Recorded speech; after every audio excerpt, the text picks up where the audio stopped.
नमस्कार. आज आपण बनवणार आहोत कढीपत्त्याची चटणी. तर चला बघूयात कढीपत्त्याची चटणी कशी तयार केलेली आहे मी. तर कढीपत्त्याच्या चटणीसाठी आपल्याला शेंगदाणे लागणार आहेत अर्धी वाटी. ते शेंगदाणे मी छानपैकी भाजून घेतलेले आहेत. आता गरम गरमच आहेत बघा, त्यातून वाफ निघालेली दिसते. आता कढीपत्ता झाडाचा स्वच्छ जास्त मोठी मोठी पानं असलेला घेऊन स्वच्छ धुवून घेतला आहे मी. तो वाळवत ठेवलेला आहे. आता तो घेतलेला वाळवलेला कढीपत्ता स्वच्छ भाजायचा तव्यात तेल टाकून.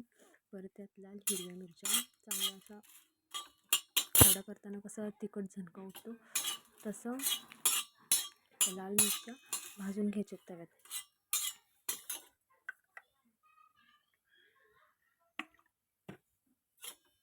बघा आता मी तेल टाकले त्यात, तर कसं भाजून घेते त्या मी लाल मिरच्या.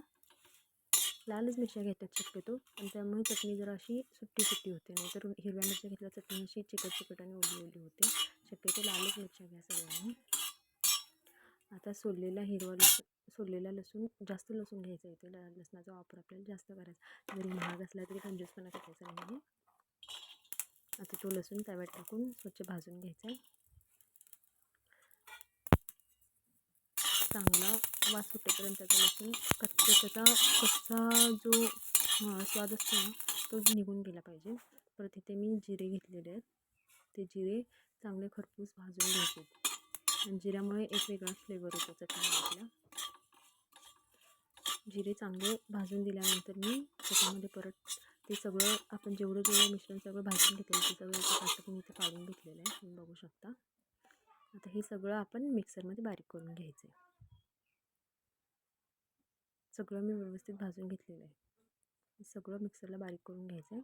आता हे बारीक करून झालेलं तुम्ही बघू शकता. इथे तयार झाली आपली कढीपत्त्याची चटणी, पाहू शकताय. या सगळ्यांनी खायला. थँक्यू.